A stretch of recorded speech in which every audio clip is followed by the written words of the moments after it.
Beneath the deserts of Egypt, where shifting sands conceal more history than any other place on Earth, there lies a mystery that has persisted for more than 2,000 years.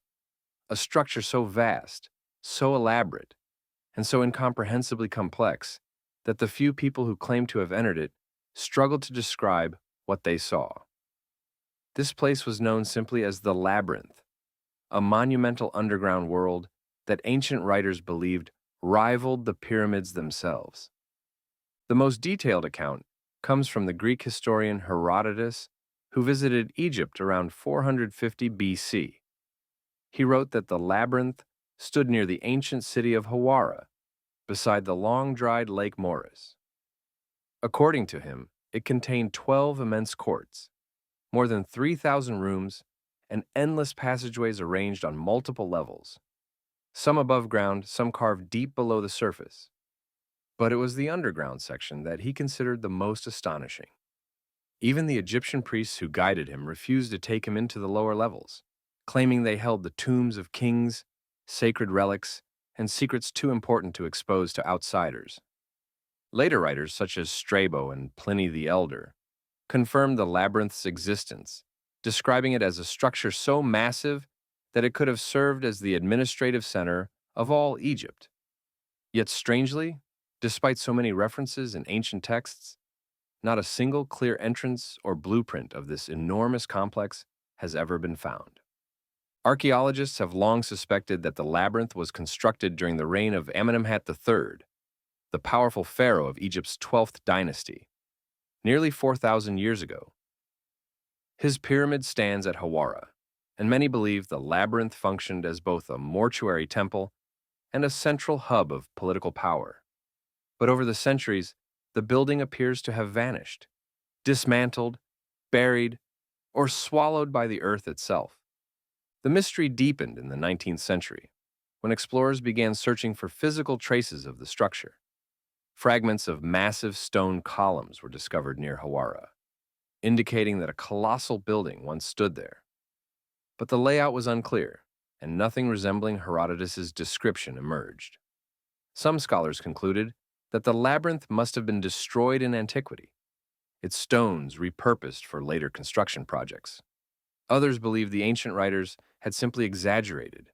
Yet, the legend refused to die. In 2008, a team of researchers known as the Madaha Expedition used ground-penetrating radar at Hawara. What they found shocked them. Beneath the sand lay a giant grid of rectangular shapes, possibly chambers or foundations, extending across a vast area. The data suggested the existence of an enormous man-made structure, exactly where the ancient writers claimed the labyrinth had once stood. But the discovery was never fully examined. Access to the site was restricted shortly after the scans were conducted, and the results were quietly archived with little official follow-up. The findings were real, but for reasons never fully explained, further excavation was not allowed. This sudden halt has fueled theories and speculation ever since. Some believe the findings contradict established timelines of Egyptian engineering, and allowing research might raise questions about what ancient Egyptians were truly capable of. Others argue that regional instability and flooding from the nearby Bar Yusuf Canal made excavation too dangerous. Still others think the structure may be far more intact and far more revealing than authorities want to admit. What remains certain is that beneath the sand, something massive lies buried. The scale of the underground radar signatures matches the descriptions from classical writers almost perfectly. Long corridors, massive outer walls, and an unusual geometric layout with no obvious parallels in other Egyptian monuments. This has raised a haunting question. If the labyrinth still exists underground, what else might be preserved inside it? Some theories focus on the archives the Egyptians were rumored to store there, records of kings, ancient rituals, astronomical data, and possibly even older histories that predated the pharaohs. Others speculate about secret chambers that may contain artifacts untouched since the Middle Kingdom. A few more imaginative hypotheses suggest the labyrinth might conceal knowledge from civilizations even older than Egypt, linking it to the global megalithic structures that appeared thousands of years earlier than mainstream timelines acknowledge. Though controversial, these ideas continue to gain attention due to the inexplicable engineering skill that the labyrinth would have required. The structure's design itself remains a central mystery. If the ancient descriptions are accurate, the labyrinth was unlike anything else ever built in Egypt, a complex so immense that even experienced explorers risked becoming lost within its corridors. Some researchers think its lower levels may have been intentionally constructed as a kind of maze, a symbolic representation of the journey through the afterlife. Others believe it functioned as a political and religious center, where priests, scribes, and officials managed the affairs of the kingdom. And then, there is the question of why it disappeared. Egypt is known for structures that survive for millennia, yet the labyrinth seems to have been erased almost completely from the surface. Some researchers blame earthquakes that hit the region in antiquity, causing collapses that were later buried by Nile floods. Others believe later pharaohs may have stripped the structure for building materials during periods of economic decline. Another possibility is that the labyrinth's builders deliberately sealed it, leaving only the upper portions to decay while the underground levels remained hidden. Today, the site remains closed to major excavation. The ground-penetrating radar maps are still the only modern evidence supporting the labyrinth's existence. To this day, no one knows what lies beneath Hawara. Whether the chambers are empty ruins, collapsed debris, or the untouched remnants of one of the greatest architectural achievements of the ancient world. What is certain, however, is that the mystery of the lost labyrinth endures. Beneath the sands of Egypt, an enormous complex, described in history, confirmed in scans, and yet still inaccessible, waits in silence. Whether it holds forgotten records, lost tombs, or something far more unexpected, remains one of the most intriguing and unresolved questions in archaeology. Deep in the forests and farmlands of Zhejiang Province, China, there exists one of the most puzzling engineering feats of the ancient world, a network of enormous underground chambers, known today as the Longyu Caves. Unlike other archaeological sites, where centuries of erosion, collapse, or rebuilding complicate the story, the Longyu Caves appear almost untouched. They sit beneath the surface as if frozen in time, their walls smoothed by deliberate hands, their shapes carefully carved with precision, and their proportions impossibly large for their era. The mystery begins in 1992, when villagers near Xi'an decided to drain what they believed were ordinary ponds. For generations, these small, still bodies of water had been part of the landscape. No one suspected anything unusual.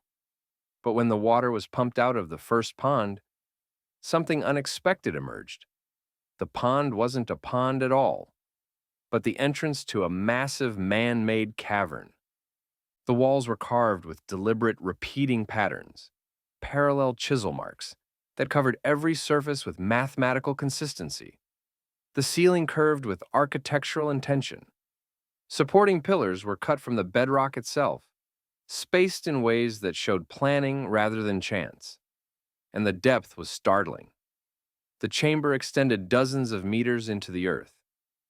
Further draining revealed more caverns, then more.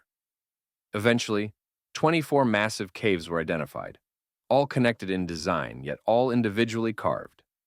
No inscriptions, no construction debris, no tools, no records.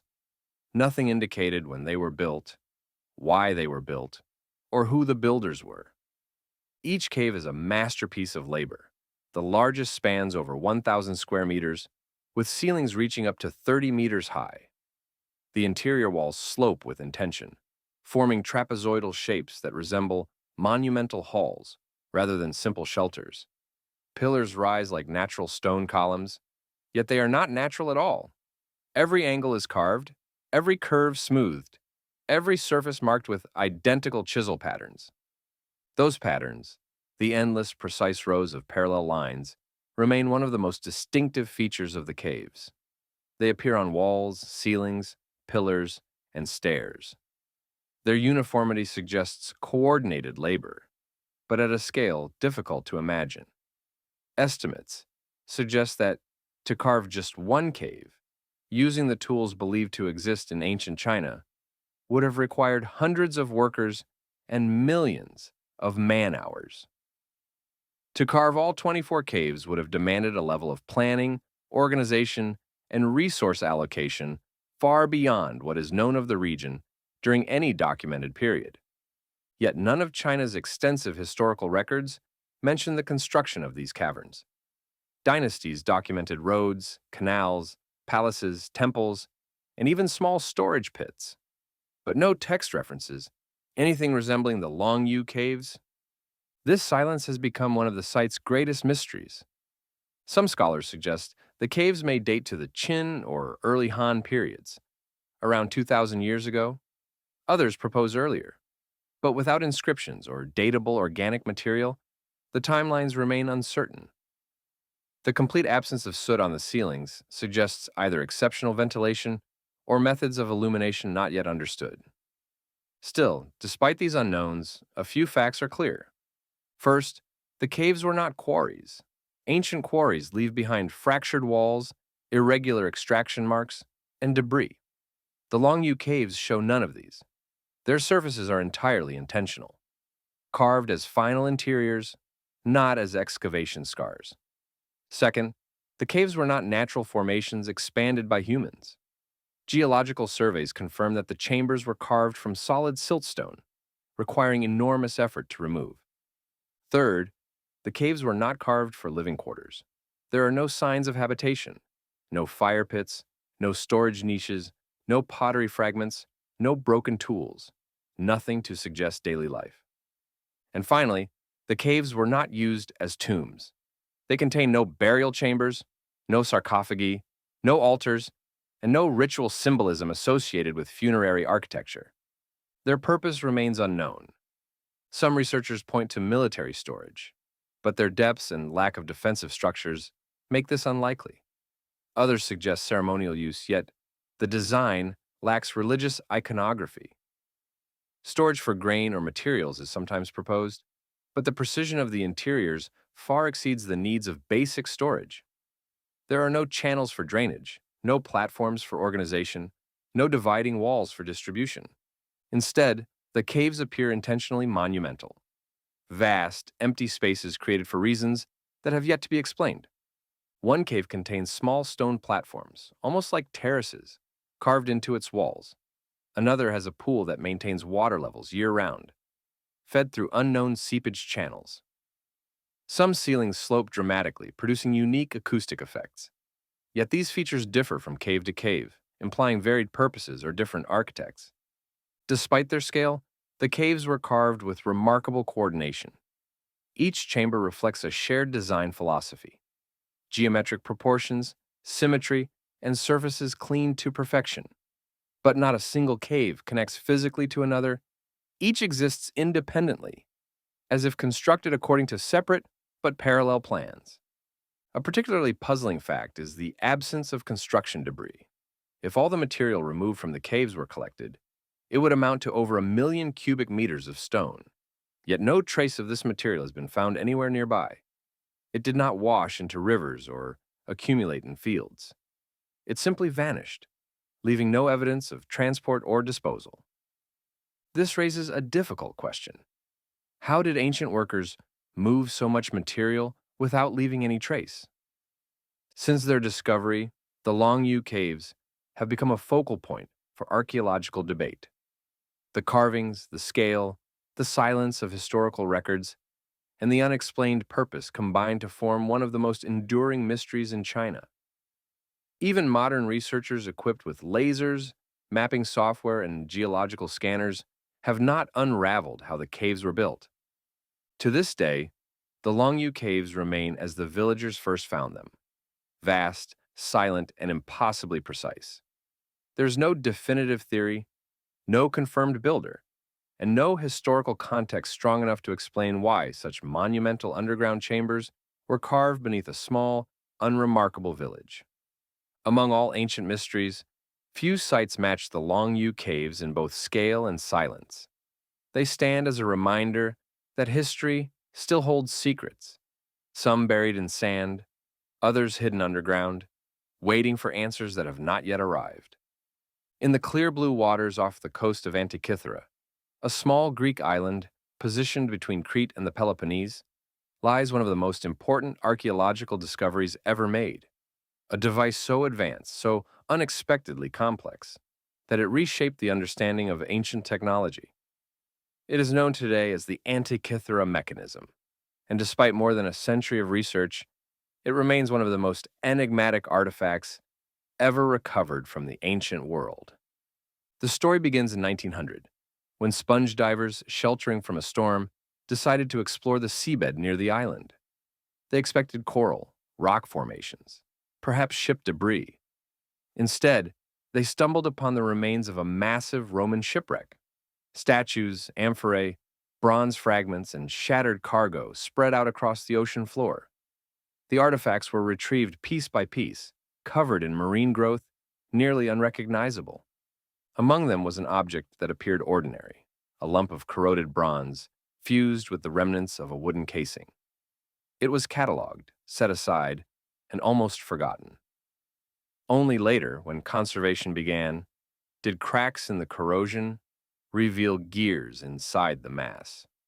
Not simple gears, but interlocking bronze mechanisms, precision cut with teeth so uniform that they rivaled work produced in Europe nearly 1,400 years later.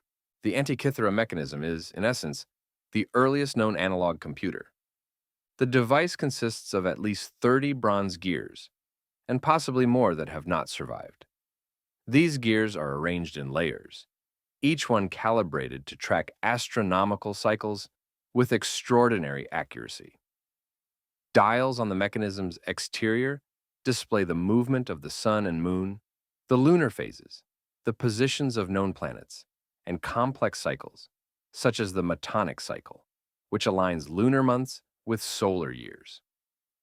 A crank on the side once set the system in motion, causing the gears to rotate in perfect mathematical relationship. This level of sophistication is shocking. Prior to the discovery of this artifact, historians believed gears of such precision did not appear until the 14th century, when intricate mechanical clocks emerged in medieval Europe.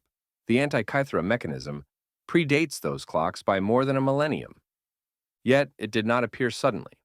Its existence implies a lineage, a tradition of mechanical engineering, experimentation, and knowledge transfer. But not a single other device like it has survived. No workshop has been found. No texts describe its construction. No other mechanisms from antiquity approach its complexity. It stands alone, a solitary reminder of a technological era that has vanished. The inscriptions on the device offer clues. Tiny Greek letters, carved into its bronze surfaces, describe the cycles it tracks and the celestial events it predicts. The language points to the Hellenistic period, a time when scholars like Hipparchus and Archimedes were pushing the boundaries of mathematics and astronomy. Some researchers suspect the device may be connected to such figures, or at least to the intellectual circles surrounding them. But even with this context, the precision remains remarkable. The mechanism calculates the moon's irregular orbit using a gear with a pin and slot mechanism, a feature so advanced that its equivalent does not appear again for more than 1,000 years. It models eclipses, planetary motion, and even ancient Greek athletic events tied to calendars. Each function is integrated into the gear system, with calculations that demonstrate deep astronomical knowledge. Still, the device prompts more questions than answers. The shipwreck itself complicates the story. The vessel appears to date to around 70 to 60 BCE, carrying luxury goods from the Greek world to Rome, sculptures, fine pottery, and valuable cargo. The presence of the mechanism suggests it was owned by someone wealthy, educated, or politically influential. But why was it alone? Where were its predecessors? Where were its successors? If such devices were known, used, traded, or taught, more should exist. No others have ever been found. The gear teeth present another puzzle.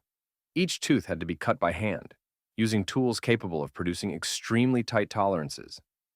This requires not only skilled laborers, but workshops, designs, templates, and a mechanical culture sophisticated enough to support such production. Yet archaeology shows no evidence of widespread gear manufacturing in the ancient world at this level.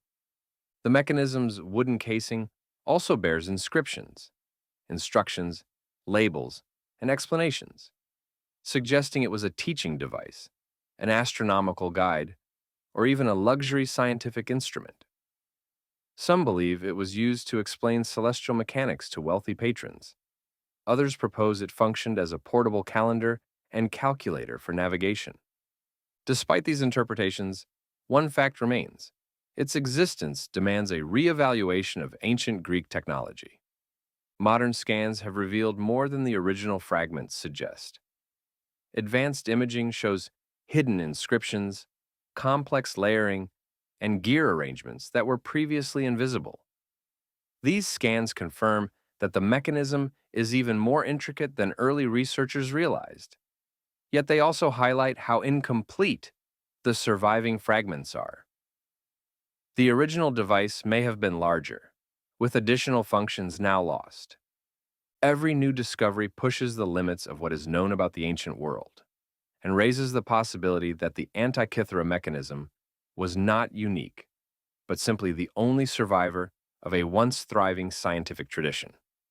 Still, until another device surfaces, it remains an isolated masterpiece. Today, the fragments rest in the National Archaeological Museum in Athens. Visitors see only corroded bronze plates, their gears exposed, their edges broken by centuries underwater. But when reconstructed in models and digital simulations, the mechanism transforms into something extraordinary. A compact, intricate machine capable of performing astronomical calculations with precision unmatched for its time. The Antikythera mechanism stands at the center of one of history's greatest gaps. It represents a pinnacle of ancient engineering that appears without precedent and leaves no successors. It challenges assumptions about what ancient civilizations were capable of, and it forces the recognition that much of human technological history may still be missing. Its gears are silent now. Its dials no longer turn. But the mystery remains, a silent bronze testament to a forgotten intelligence, submerged for centuries until chance brought it back into the light. Deep in the far reaches of ancient Britain, beyond Roman roads, beyond fortified camps, beyond even the borders the empire could reliably control, stretches a landscape that once swallowed an entire military unit without leaving a trace. It is the mystery of Legio Nona Hispana, the Ninth Legion, a fully trained, battle-hardened Roman force that disappears from historical record with no explanation, no final battle report, and no confirmed resting place. The Ninth Legion first rises to prominence centuries earlier, fighting in Spain, earning honors, and becoming one of the empire's most reliable formations. By the time it arrives in Britannia, it is a veteran legion, experienced, disciplined, and accustomed to harsh campaigns. Rome places them in the north, near Iberacum, modern-day York. Their role is clear: hold the frontier, suppress rebellions, and secure the empire's edge against tribes that refuse to yield. But in the early 2nd century, the written record begins to fracture. Evidence becomes uncertain, scattered across inscriptions, administrative lists, and archaeological finds that fail to align. A thriving, intact legion appears one year, and then ceases to appear at all.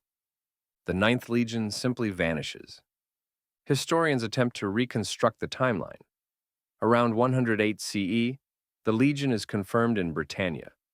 Repairs to York's fortress, dedicated bricks, and stamped tiles bear their mark. The unit appears active, entrenched, and functioning. Yet by the mid-12050s, official Roman army lists omit the Ninth entirely. Other legions are accounted for. Transfers are recorded. Deployments are known. But the ninth is gone. An entire legion, typically around 5,000 soldiers, plus auxiliary staff, should produce evidence if destroyed. Bodies, graves, artifacts, burned camps, or enemy accounts should mark the site of such a dramatic defeat, yet none appear. There are no mass graves, no battlefield remnants, no clear record of a final engagement. The silence is the heart of the mystery. One theory suggests the ninth is wiped out during a northern uprising. The tribes beyond Roman borders, including the Picts and Caledonians, are formidable opponents. Guerrilla tactics, ambushes, and rapid hit-and-run assaults characterize the region's warfare. A legion marching without sufficient scouts or misreading tribal coordination might become isolated in the forests or bogs. A massacre could occur far from Roman roads, leaving few survivors capable of reporting the loss. But if that happened, why do Roman historians, often eager to document both victories and catastrophes, fail to mention it? Another theory points toward transfer. Some evidence implies fragments of the ninth or its veterans appear later in the Rhine region. A tombstone in the Netherlands, belonging to a centurion who served with the ninth, suggests the unit may have been relocated. If the legion moved to continental Europe, its disappearance may be linked not to Britannia, but to conflicts along the imperial frontier. Still, this explanation raises its own questions. Why would Rome move a legion so suddenly and then never mention it again? Why do no confirmed inscriptions mark its presence in Germany, Gaul, or the East? A third possibility suggests bureaucratic erasure. If a legion suffers a humiliating defeat, an emperor might remove its name from records, disband survivors, and strip the unit from official lists. To protect prestige, Rome's propaganda machine prioritizes strength. Admitting that a legion was annihilated by northern tribes would undermine the image of invincibility the empire cultivated. Yet even imperial censorship struggles to explain the total lack of archaeological evidence. The northern landscape itself becomes part of the puzzle. The regions where the ninth may have marched, the Scottish Highlands, the borderlands, the remote valleys, are vast and unforgiving thick forests, cover steep ridges. Marshes stretch across wide plains. Rivers cut deep into the terrain. Many potential sites remain unexplored. Modern surveys reveal only fragments of Roman activity: a temporary camp, scattered pottery, a lost road segment. None confirm the ninth's fate. Archaeology occasionally provides small sparks of insight. A fort burned, a ditch filled suddenly, abandoned buildings. But these fragments, while dramatic, do not conclusively link to a legion-level disaster. They show conflict, pressure, instability, but not the location of a vanished army. The ninth's disappearance becomes more compelling because it occurs within a larger shift. Around this time, Rome begins construction of Hadrian's Wall, a massive defensive structure stretching from coast to coast. The timing is suspiciously close to the Ninth Legion's last confirmed presence. Some researchers argue the wall itself may be a response to a major military disaster. Perhaps the empire, stung by the loss of a legion, decides to fortify the border rather than attempt deeper conquest. Yet again, no Roman text acknowledges such a disaster. The mystery expands with every unanswered question. If the ninth vanished in battle, where are the remains? If transferred, where are the records? If erased, why is the historical silence so complete? The disappearance resonates because of the legion's size and discipline. These soldiers march in formation, maintain supply lines, build forts, and leave infrastructure everywhere they go. They do not simply fade into wilderness. Their equipment, their camps, their tools, all should survive in some form. But the North holds its secrets well. Centuries of erosion, vegetation, and human activity erase evidence faster than teams can uncover it. The Ninth Legion endures today not through artifacts, but through absence. An entire unit removed from the timeline, leaving only scattered references, incomplete inscriptions, and a single, unbroken question. What happened to the Roman soldiers stationed at the edge of the world?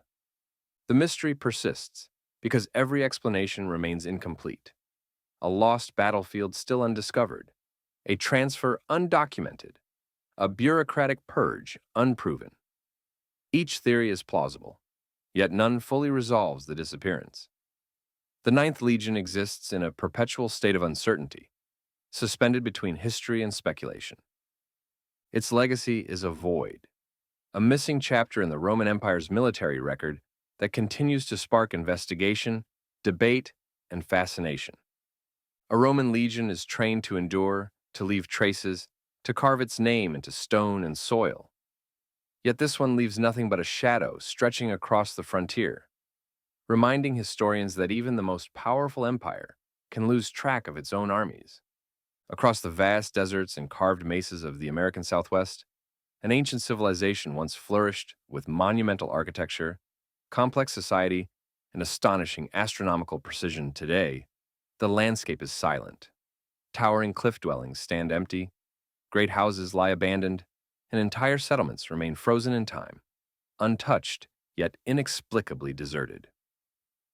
This is the mystery of the ancestral Puebloans, often referred to in older texts as the Anasazi, a society that rose to remarkable heights before vanishing from its largest centers without clear explanation. Their story begins more than 1,000 years ago, long before European contact, in a region defined by extremes. Scorching summers, bitter winters, and vast stretches of desert shaped the land. Despite the harsh environment, the ancestral Puebloans construct a civilization that defies expectations. They build multi-story stone complexes, carve homes into cliffs, engineer irrigation systems, and track celestial movements with accuracy comparable to ancient observatories across the world. At the heart of their world sits Chaco Canyon, a monumental center connected to hundreds of miles of roads, outlying settlements, and ceremonial structures. Great houses like Pueblo Bonito rise from the desert ground with hundreds of rooms, complex masonry, and astronomical alignments that reveal deep understanding of the solstices and lunar cycles. These buildings are not simple dwellings. They are hubs of culture, ceremony, and regional authority. But around the 12th century, something begins to change. Construction slows, roads fall into disuse, outlying settlements show signs of strain, and then, within a relatively short period of time, major centers across the Southwest are abandoned. The people do not disappear entirely. Their descendants survive and thrive today in Hopi, Zuni, and other Pueblo communities. But the monumental cities and cliff dwellings are left behind. The mystery lies not in the fate of the people, but in why they suddenly leave the centers they spent centuries building. Archaeologists examine the landscape for answers. Tree ring records reveal prolonged droughts that struck the region with devastating force. Years without rain-strain agriculture, dry up water sources, and weaken the sustainability of large population centers. Yet drought alone does not fully explain the pattern.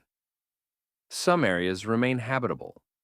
Some regions thrive even as others collapse.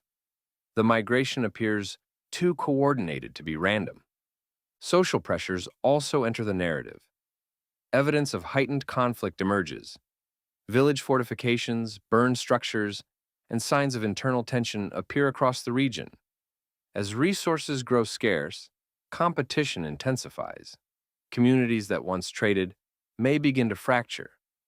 But the archaeological record shows variation. Some sites show signs of violence. Others show peaceful abandonment. The pattern is uneven, suggesting multiple forces at work. The architectural shift provides another clue. After leaving Chaco and other great centers, people move into cliff dwellings, high, hidden, defensible structures carved into sandstone walls. Places like Mesa Verde and Canyon de Chelly offer protection from enemies, control of access routes, and natural concealment. The move suggests not simple migration, but a response to threat. However, these cliff cities are also temporary. By the late 1200s, many are abandoned as well. Environmental evidence grows increasingly complex. Drought, diminishing wild game, deforestation from construction, and shifting rainfall patterns combine to create unstable living conditions. Maize agriculture, the foundation of ancestral Puebloan society, becomes increasingly unreliable. But once again, environmental stress alone cannot fully explain the organized, widespread departure. A cultural or religious shift may contribute. Chaco Canyon appears to have played a central ceremonial role. Changes in belief systems could influence decisions to relocate, abandon certain centers, or migrate to areas with different symbolic importance. The alignment of structures to celestial events suggests that the environment and religion are deeply intertwined. When the skies shift, rituals shift, and entire populations may move accordingly. Trade networks provide another angle. The ancestral Pueblones participate in vast systems stretching into Mesoamerica. Macaws, copper bells, cacao residues all appear in the archaeological record. When these long-distance networks weaken or collapse, the regional economy suffers. Large ceremonial centers that once relied on trade lose influence. People disperse into smaller, more sustainable communities. The combined pressures, drought, resource scarcity, social conflict, religious transformation, and economic breakdown create a tipping point. One by one, settlements are abandoned, not in chaos, but in a structured migration. Tools, pottery, and belongings indicate that people leave intentionally, taking what they need and leaving behind permanent architecture now too costly to maintain. Yet one aspect continues to puzzle researchers. Despite the environmental and social explanations, the scale and speed of the abandonment remain difficult to reconcile. Entire canyon systems empty out, road networks cease to function. Great houses fall silent. The transformation occurs across hundreds of miles, affecting diverse communities with distinct histories, suggesting a regional event or a broad cultural decision that remains only partially understood. The landscape itself deepens the mystery. Today, these abandoned sites stand in haunting contrast to the environment. Silent stone cities perched on cliffs, unreachable without ladders or carved steps. Ceremonial kivas open to the sky, untouched for centuries. Pottery shards lie scattered on ancient pathways. Everything appears paused, as if time stopped abruptly. Even more perplexing is the care with which structures are abandoned. Kivas are sometimes ritually closed. Entrances are sealed. Fires are extinguished. These are not the actions of a fleeing population. They suggest ceremony, intention, and an orderly departure.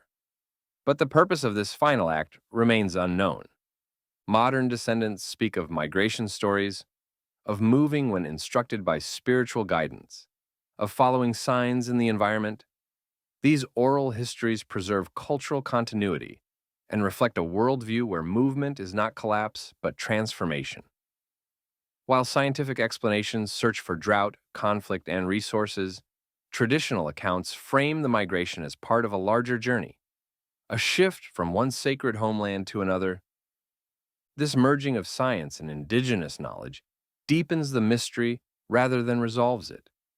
The archaeological record charts patterns. Oral histories recount purpose. Together, they paint a complex picture of a civilization responding to change, guided by both survival and belief. The great abandonment of the ancestral Puebloan centers remains one of North America's most enduring enigmas. Chaco Canyon, Mesa Verde, Hovenweep, Kayenta all stand as monuments to a civilization that carved permanence into stone and then chose to walk away from it. Visitors today feel the weight of that silence. Empty rooms echo with centuries of absence. Footpaths lead nowhere. Carved stairways rise into uninhabited alcoves. The desert wind moves through the ruins as the final narrator of a story that refuses to fully reveal itself. The people do not vanish. Their descendants carry the culture forward. But the mystery persists in the places they left behind, in the monumental silence of canyon walls, in the unanswered question that stretches across centuries. Why did one of North America's most sophisticated civilizations suddenly abandon the great cities of the Southwest?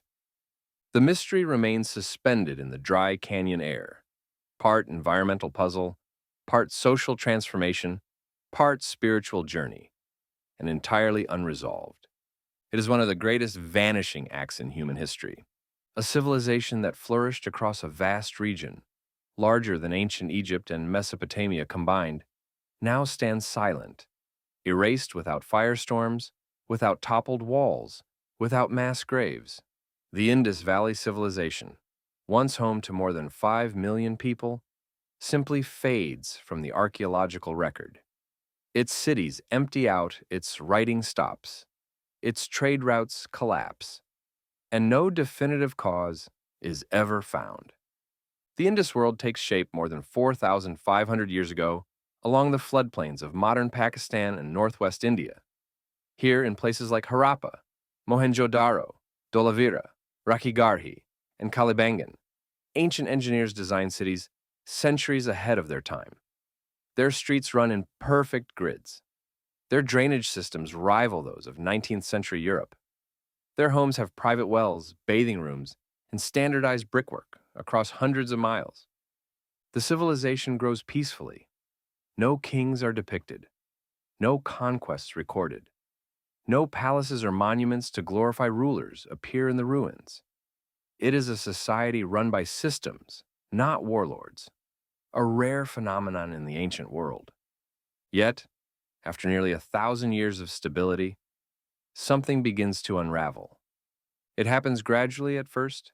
Trade with Mesopotamia declines. Workshops fall silent. Skilled craftspeople abandon their cities. Excavations show kilns left mid-firing, beads half-polished, tools dropped as if workers walked away and never returned. Then, the cities begin to die. Mohenjo-daro, once a metropolis of tens of thousands, dries into wind-swept platforms of dust. Harappa shrinks into isolated neighborhoods. Dholavira, built between desert and sea, empties as climate shifts turn fertile soil into salt-hardened wasteland. Entire regions collapse without clear signs of conflict. The mystery deepens in the small details, things archaeologists uncover but struggle to explain. In Mohenjo-daro, the Grand Great Bath sits abandoned, its massive stone bricks still waterproof after 4 millennia. Residential blocks with their wells and drainage channels remain intact, but the people who use them vanish without leaving letters, official records, or dramatic carvings that would mark the end. The Indus script, a writing system carved into seals and tablets, stops abruptly. No final inscriptions, no warnings, no accounts of catastrophe, just silence. Archaeologists search for familiar explanations.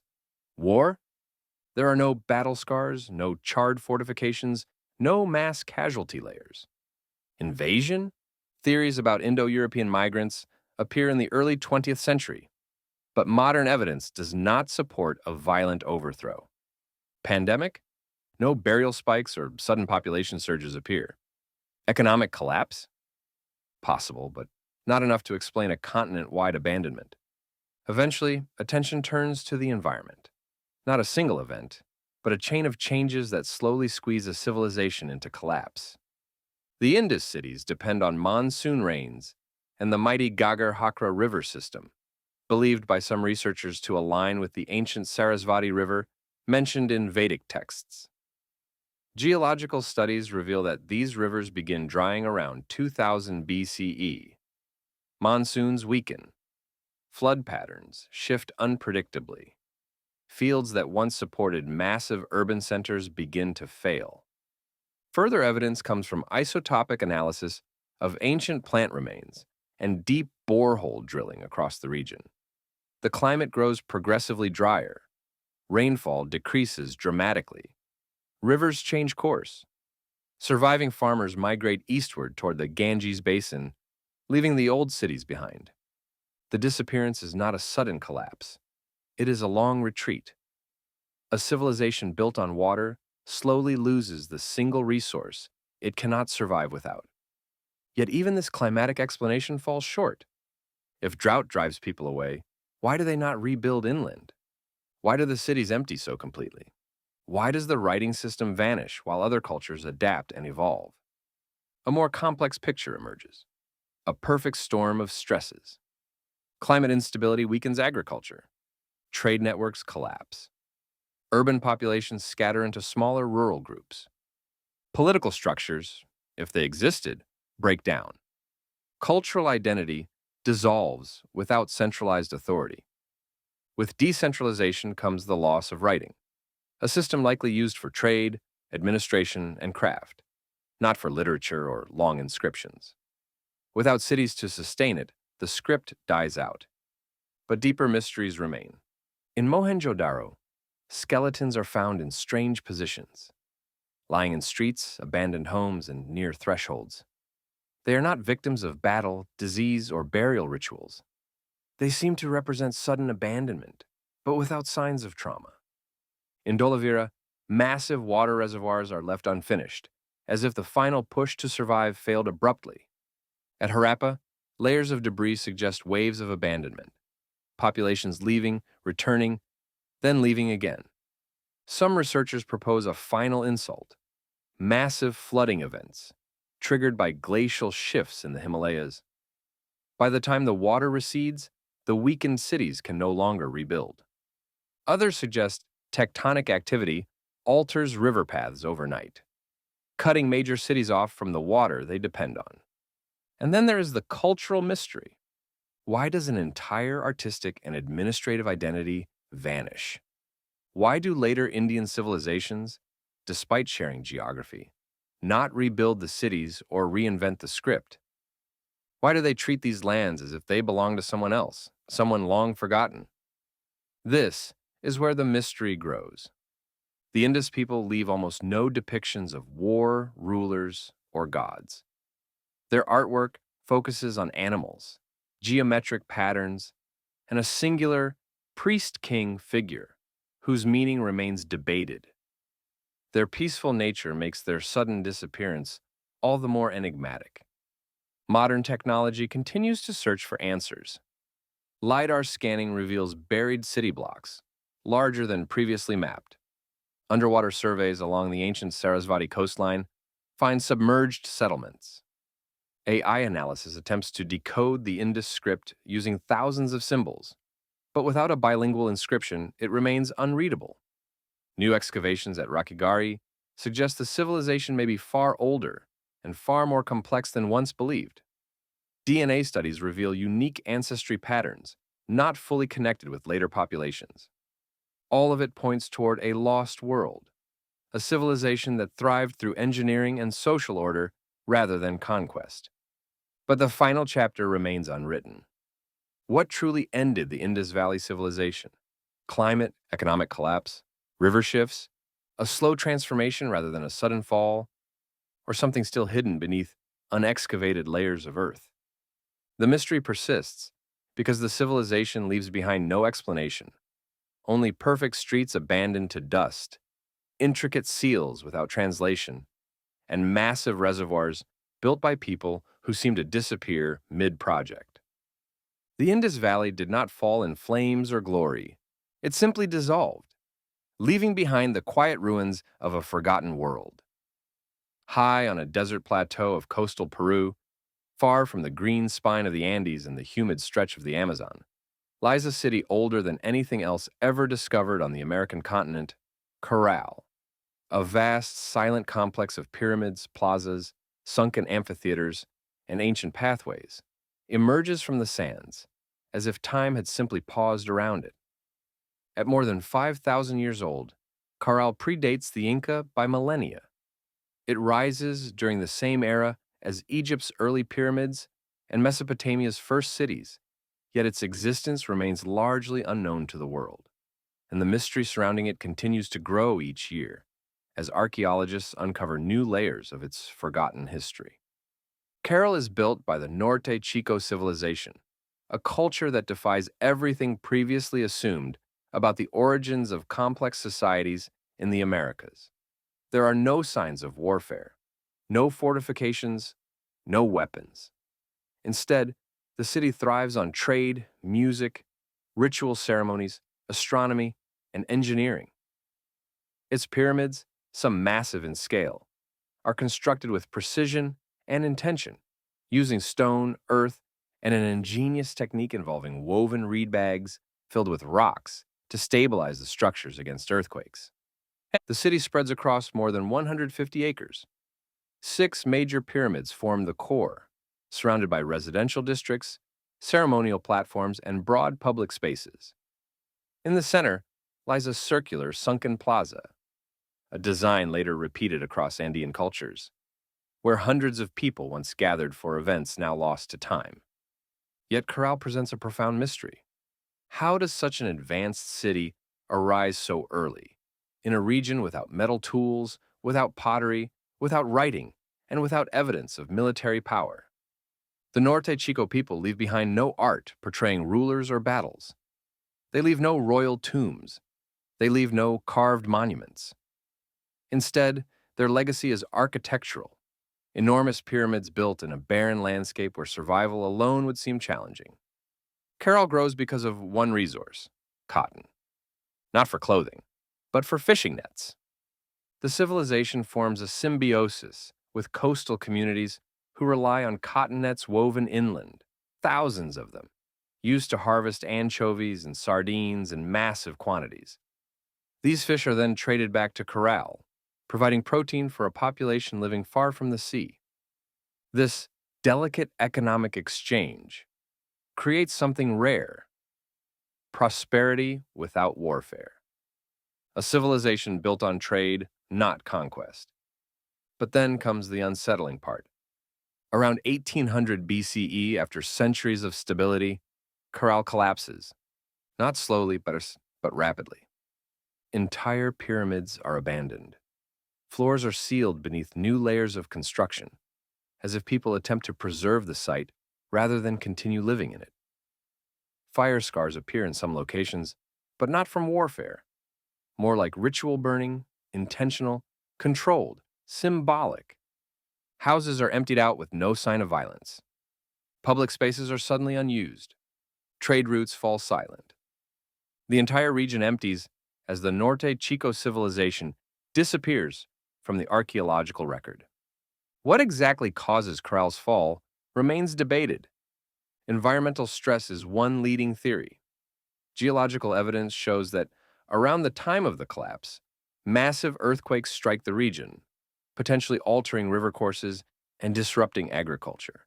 Intense droughts follow, brought on by shifts in El Niño weather systems.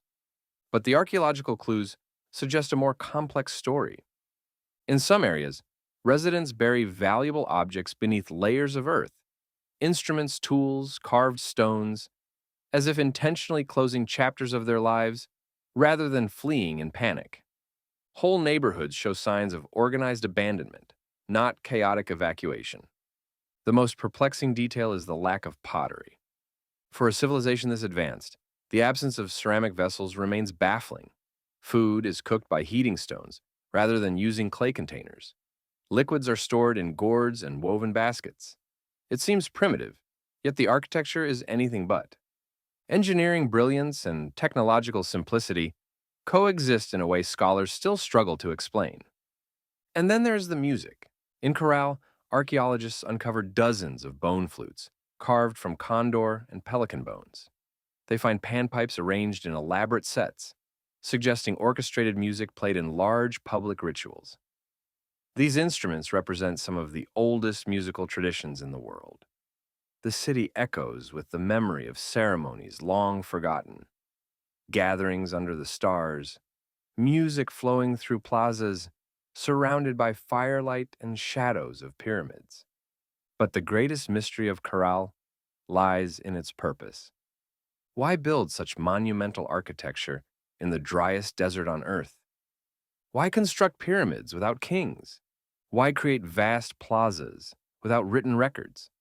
How does a city this advanced function without warfare or centralized power? Some researchers propose that Corral is a ceremonial hub, a sacred city where surrounding populations gather for festivals and astronomical rituals. The alignment of certain structures towards solstices and lunar events supports this idea. Others argue Corral is a trade and administration center, regulating the exchange between coastal fishermen and inland farmers, controlling the production of cotton and the distribution of food. A more speculative idea suggests Corral is part of a vast knowledge network, a place where early scientific and religious leaders study stars, seasons, and environmental cycles. Evidence of quipus, knotted string recording devices found throughout the region, hints at early forms of data tracking, accounting, or communication. Yet none of these explanations fully account for Corral's scale. Cities require purpose. People do not build pyramids in deserts without a driving force, political, religious, or economic. The Norte Chico civilization leaves no written explanation, forcing archaeologists to interpret silence. Then there is the architecture itself. Some pyramids contain sealed chambers that appear intentionally closed, not reused. Some plazas show signs of ceremonial offerings buried over time. Some buildings contain charred remains of ritual fires. It feels as though the inhabitants are marking the end of eras, sealing away knowledge, closing their city piece by piece. When Corral collapses, it does not spread its culture outward. It simply disappears. No successor civilization inherits its writing, because none exists. No later culture replicates its urban design, at least not directly. Corral stands alone, monumental, and isolated in history. Only in the late 20th century is its significance recognized, when radiocarbon dating confirms what archaeologists once doubted. Corral is older than the pyramids at Giza, older than European stone circles, one of the first true cities on Earth. Yet even today, much of Corral remains unexcavated. Beneath the sand, more structures lie waiting. Unopened rooms, sealed platforms, hidden stairways, and perhaps answers to how this ancient society rose and why it vanished. The wind moves across the plateau, carrying dust over stone foundations. The pyramids stand in the silence of the desert, holding secrets untouched for 5,000 years. And the question remains, how does the first great civilization of the Americas rise so suddenly and disappear so completely? Off the southwestern coast of Japan, beneath the restless waters of the East China Sea, lies one of the most disputed archaeological mysteries on the planet. Divers, descending toward the seabed near Yonaguni Island, do not find a reef, a shipwreck, or scattered artifacts. Instead, they encounter something that appears impossible: an enormous stone structure rising from the ocean floor in sharp, geometric precision. Rectangular platforms, perfect corner angles, terraces that look carved rather than eroded, stairways that seem built for human feet. The Yonaguni Monument, as it is now called, stretches nearly 300 feet long and towers almost 80 feet high. It resembles a submerged pyramid, or a stepped citadel, or an ancient stage descending into the deep. And from the moment it is discovered in the 1980s, the world becomes divided. Is Yonaguni natural, or the ruins of a lost civilization? The monument rests in a region battered for millennia by strong currents, typhoons, and shifting tectonic plates. The island itself lies at the intersection of powerful geological forces. Because of this, skeptics argue that Yonaguni's sharp lines are simply the product of natural sandstone fracturing, a phenomenon that can create straight edges in flat plains. But when divers swim closer, the structure reveals details not easily attributed to nature. A staircase descends in perfectly even steps. A corridor extends like an ancient passageway. A series of terraces form broad, flat platforms aligned with surprising symmetry. Massive blocks appear stacked, as if placed intentionally. And then there is the so-called main terrace, a wide platform that looks unmistakably like an engineered plaza. Level, smooth, and starkly rectangular. Some sections appear to form right angles so precise that even geological experts pause. Supporters of the artificial hypothesis argue that the monument mirrors architectural features seen in ancient Japanese and Southeast Asian structures: terraced pyramids, ceremonial platforms, and fortified complexes. They point out holes and pits that resemble post placements, carved channels that look like water runoff systems, and what appears to be a stone staircase leading to a flattened summit at the top of the formation. But the greatest mystery is its age. If Yonaguni is man-made, it must have been constructed when the area was above sea level, and that would place its creation more than 10,000 years ago, during the last ice age, when sea levels were drastically lower. That date would predate the pyramids of Egypt, the megaliths of Europe, and Japan's own earliest known civilizations by thousands of years. Such an implication is staggering. It would mean that long before recorded Japanese history, before pottery, before agriculture became widespread in the region, a highly organized culture constructed vast stone monuments. And then somehow this culture vanished without leaving a trace on land. Yet the natural explanation leaves its own set of unanswered questions. Geologists acknowledge that sandstone can fracture into geometric shapes, but the scale of Yonaguni is unusual. The terraces are too broad, the angles too consistent, the walls too smooth. Even nature's most impressive formations rarely mimic human architecture so convincingly. And the monument is not alone. Scattered around Yonaguni's coastline, divers find additional stone features that seem connected: huge boulders forming gateways, pillar-like structures resembling obelisks, and flat platforms that look like they were once part of a larger complex spread across the seafloor. Taken together, they resemble the remnants of an entire ancient city, now swallowed by the ocean. As the decades pass, the debate intensifies. Some researchers propose that the monument may be a combination, a natural formation later modified by humans. They argue that early inhabitants might have shaped existing rock terraces for ritual or ceremonial purposes, enhancing what nature already created. Others believe Yonaguni might be the last surviving evidence of a lost civilization that predates all known Japanese cultures, perhaps even connected to legends of Mu, an ancient Pacific continent said to have sunk beneath the sea. While archaeologists avoid mythical explanations, the depth of the monument, around 25 meters underwater, raises compelling questions. Sea levels rise slowly, and if people once lived here, their settlement would have been gradually overtaken by rising tides. After the last ice age, such a process could easily erase evidence of occupation, leaving only the most durable stone structures behind. But there is something even more intriguing. Around the base of the monument, divers discover carved symbols, not script, but geometric marks, sharp triangular shapes, rectangular depressions, patterns that appear deliberate.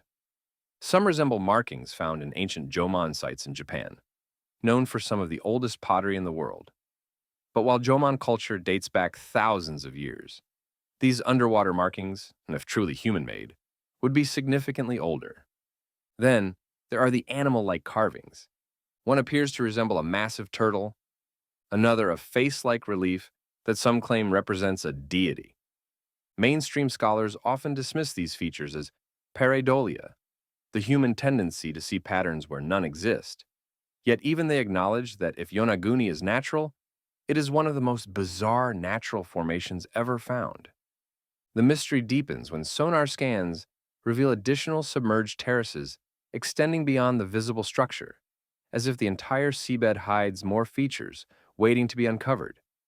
But the strong currents and unpredictable weather make detailed mapping extremely difficult. Furthermore, earthquakes shake the region frequently, reshaping both the coastline and the underwater landscape. This means that if the monument was once inhabited, evidence of human life could have been destroyed or scattered long ago. Still, one question persists. If Yonaguni is artificial, who built it? Japan's earliest known societies from 12,000 years ago were hunter-gatherers. They built simple shelters, not stone pyramids. Yet the monument implies advanced engineering skills, the ability to cut, move, and place blocks weighing many tons. This would rewrite prehistory. It would challenge the belief that monumental architecture emerges only in agricultural societies with centralized power. It would hint at a culture more advanced than any thought to exist in East Asia at the end of the Ice Age. But the ocean keeps its secrets well. Divers continue exploring the site each year. Some claim to see new details, new patterns, new edges that reinforce the idea of a lost city. Others insist that the more they study the rocks, the more they resemble natural formations shaped by millennia of tectonic shifts. The truth remains obscured by currents, silt, and the relentless movement of the sea. At sunset, Yonaguni Island casts long shadows over the waves that hide the monument beneath them. Below the surface, the stone terraces stand silent, dark, and untouched by human habitation. For thousands of years, fish navigate through geometric hallways. Coral begins to grow along steps that may or may not have been shaped by ancient hands. The mystery of Yonaguni continues, suspended between geology and archaeology, myth and science. And the question lingers, is this structure one of nature's greatest coincidences? Or the last surviving trace of a civilization the world has forgotten? High in the Andes, where thin mountain air meets ancient terraced landscapes, lies a site that archaeologists struggle to explain. Ollantaytambo, a fortress, a ceremonial center, a royal estate, stands among Peru's most impressive Inca constructions. Yet, within this monumental complex, one feature rises above all others in mystery. A colossal stone known today as La Piedra de los 6 metros, or the Stone of the 6 meters. It is not carved into a wall. It is not part of a temple foundation. It stands alone, unfinished, leaning against the very mountain it was meant to conquer. This stone is massive, weighing an estimated 80 to 100 tons. Its surface is perfectly flat, its edges astonishingly sharp, and its faces exhibit precise cuts that reflect sunlight with uncanny symmetry. It looks as though it is waiting to be placed into a larger structure, yet it never was. The stone sits halfway up the mountain, abandoned during transport, and the question arises immediately. How did it get here? Because the quarry is not beside it. The quarry is far below, down steep slopes, across rivers, and through rugged terrain that even modern vehicles struggle to navigate. To move such a stone today, engineers would require heavy cranes, steel cables, and specialized machinery. But this stone was moved centuries ago, at a time when the Inca possessed no metal tools capable of cutting granite, no wheeled transport, and no draft animals strong enough to pull such a load. The official explanation is that thousands of workers dragged these stones using ropes and rolling logs. Yet no tree of sufficient size grew in these highlands. No evidence of large-scale deforestation exists on the surrounding slopes. And the terrain between quarry and site includes deep ravines and sheer cliffs that make such transportation theoretically possible, but practically unimaginable. Still, the Inca were master builders. Their stonework remains unmatched. Walls that interlock without mortar, blocks that fit together so tightly that a blade of grass cannot slip between them. Yet even their most impressive structures raise questions. The precision is extraordinary. The consistency is perfect. The engineering intelligence is unmistakable. But the immovable stone of Ollantaytambo is something else entirely. When researchers examine the stone up close, its surfaces show a finishing technique that appears deliberate. Not rough, not accidental, but smoothed with remarkable control. Along its edges, subtle cut lines resemble measurement markers. Grooves and indentations appear to match slots in the main fortress structure above, implying the stone was meant to be lifted hundreds of feet higher to become part of the Great Sun Temple wall. How a stone of this size would be hoisted to that height remains unknown. Some archaeologists suggest that the mountain slope itself was used as a ramp, with teams dragging the block upward over weeks or months. But no traces of such a ramp remain. Others propose a system of ropes and timber frames, yet no evidence of these materials exists, and the sheer weight of the stone makes this idea speculative at best. The stone remains where it is, half finished and half delivered, as if the effort to move it simply became impossible. But something else is strange. Surrounding the massive block are several smaller stones that appear to have been shaped by the same technique. These stones also lie unfinished, frozen in various stages of carving. The pattern suggests a sudden halt, not a gradual abandonment. Something interrupts the process so abruptly that enormous stones are left scattered across the mountainside like stranded relics. A natural disaster is often suggested, perhaps an earthquake or a landslide. The region is tectonically active after all, but geological studies reveal no catastrophic event during the period of construction. Instead, everything points to a controlled, methodical effort that simply stops without clear reason. There is another mystery. The stone does not match the geology of the immediate area. That is why researchers know it came from far below. The quarry from which it originates, known as Kachihata, lies across a steep valley. To reach the construction site, workers would have had to transport these stones downhill, across the river, then back uphill, navigating terrain that today challenges even experienced hikers. The journey from quarry to site spans 3 miles, but its difficulty makes it feel like 30. What's more, the stone surfaces show signs of a technique not fully explained by known Inca tools. Fine polishing, laser straight edges, and crisp angles appear inconsistent with hammerstones and chisels made from bronze or andesite. Some researchers propose a combination of abrasive sand and repetitive grinding. Others suggest fire and water cracking. But neither method accounts for the near-perfect precision found in the stone. The Inca, for all their ingenuity, did not leave detailed records of their construction methods. Their knowledge was transmitted orally, and much of it vanished after the Spanish conquest.